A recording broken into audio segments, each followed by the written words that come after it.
Bonjour à tous et bienvenue dans notre compte-rendu matinal. Aujourd'hui, la journée va être un petit peu particulière dans la mesure où les marchés américains sont fermés pour fête du travail et de ce fait, il ne va pas se passer véritablement grand-chose sur les marchés européens et encore une fois, on peut regretter qu'il n'y ait pas véritablement de diapason, d'osmose entre les marchés européens et les marchés américains. C'est toujours un petit peu difficile de vivre sans nos amis américains. Alors commençons tout de suite avec notre CAC 40. CAC 40 qui, je le titre, est mal en point.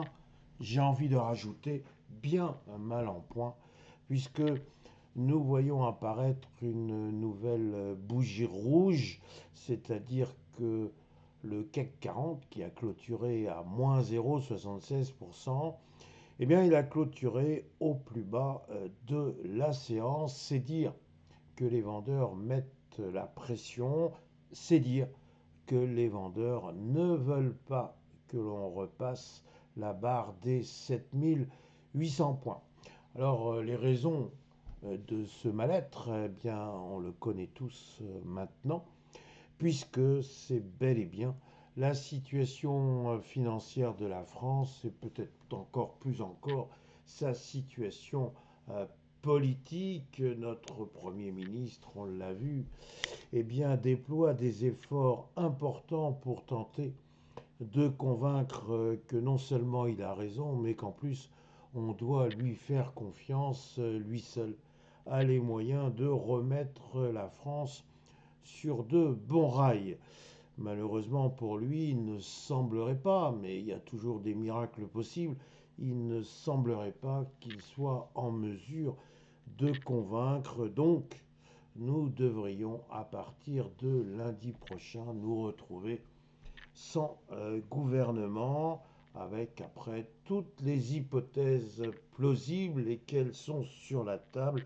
Va-t-il y avoir une dissolution? Va-t-il y avoir une nouvelle période sans gouvernement? Va-t-il y avoir un gouvernement dit technique?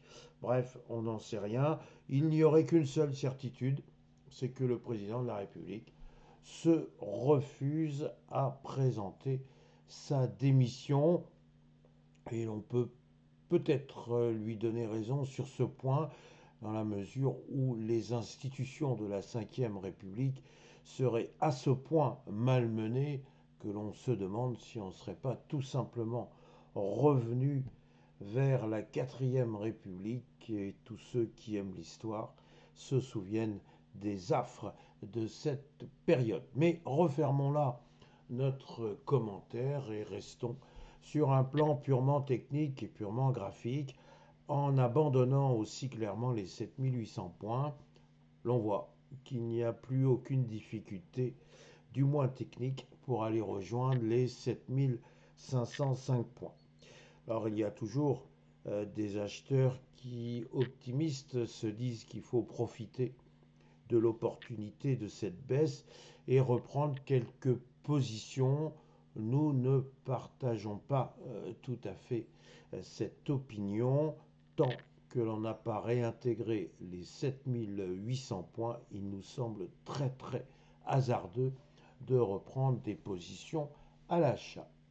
Voilà ce que l'on peut dire sur le CAC 40. Si maintenant nous en venons à notre S&P 500, je pose une question, et vous vous la posez certainement tous. Est-ce que le S&P 500 n'est pas trop perché? On a vu que jeudi dernier, il s'offrait un énième record historique, un énième record annuel, en débordant clairement cette fois les 6500 points. Il était à 6508,23 au plus haut historique. Alors vendredi, il y a eu un petit dégonflement, quelques prises de bénéfices, de sorte que le S&P 500 a perdu moins 0,64%. Il revient plutôt en direction des 6400 points que de vouloir rester dans la zone des 6500 points. Alors ces prises de bénéfices, ma foi, elles apparaissent quand même bien légitimes. L'on se souvient que Nvidia tenait tout ce petit monde, du moins toute la communauté financière internationale en haleine. Qu'est-ce qui allait se passer?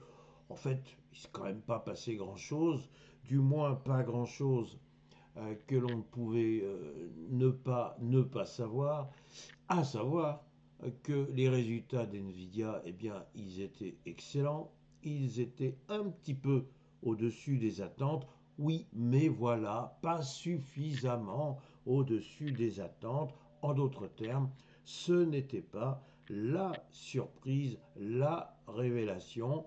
Et donc, comme déjà Nvidia était très fortement valorisé, parce qu'encore une fois, tout le monde s'attendait à d'excellents résultats, eh bien, l'on vend la nouvelle suivant la formule, et Nvidia a perdu quelques 3%.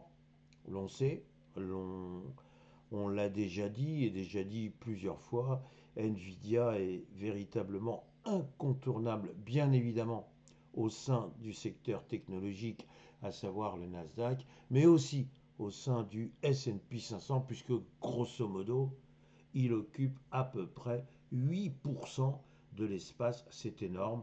Autant dire que quand Nvidia bouge, eh bien, le S&P 500, même lui, le gros paquebot, eh bien, il bouge aussi. Donc, eh bien, il a perdu 0,64%. Vous ajoutez à cela que c'est aujourd'hui, on l'a dit, une journée fériée aux États-Unis, donc à la veille d'un long week-end de 3 jours, ben, les opérateurs sont restés prudents. Ils ont estimé qu'après tout, on verra bien si le chemin ou le périple haussier continue à partir de mardi. En attendant, on peut déjà un tout petit peu souffler. C'est donc ce qui s'est passé vendredi avec notre S&P 500. Aujourd'hui, bien évidemment, il ne se passera pas grand-chose. Nous verrons à partir de mardi s'il n'y a pas quand même un petit peu un dégonflement. Et ce dégonflement, eh bien, il pourrait reposer sur un prétexte tout naturel et bien trouvé, à savoir l'inflation américaine. Inflation américaine qui pousse un peu, si l'on retient les chiffres de vendredi, ce qui peut placer la Fed un peu dans l'embarras, pardon, et ainsi peut-être gêner la Fed si elle veut véritablement se lancer dans une politique de baisse des taux. Je rappelle, mais c'est pour mémoire, que la Fed, à la différence d'autres banques centrales, dont notamment la BCE, a une double mission, qui est bien évidemment de lutter contre l'inflation, mais aussi de chercher à protéger l'emploi, à protéger les créations d'emplois. Alors, est-ce que l'on ne va pas être dans cette situation où le travail se détériore un peu et où l'inflation reprend son bonhomme de chemin? Alors ça, c'est le scénario le plus catastrophique pour la Fed. C'est une source incontestable de paralysie. Donc peut-être qu'il va y avoir dans les jours qui viennent un questionnement à ce sujet. Que va nous faire la Fed? Que va dire la Fed le 17 septembre? On a admis qu'il y aurait une baisse de 0,25% des taux directeurs, mais les opérateurs sont toujours insatiables. Et qu'est-ce qui se passera après? Qu'est-ce qu'on va bien pouvoir anticiper après le 17 septembre? C'est d'ores et déjà des questions que l'on peut se poser, encore une fois, à partir de mardi. Voilà nos réflexions du jour. Il me reste à vous souhaiter une excellente séance et une excellente semaine. Ça sent très très fort la rentrée. Voilà, merci.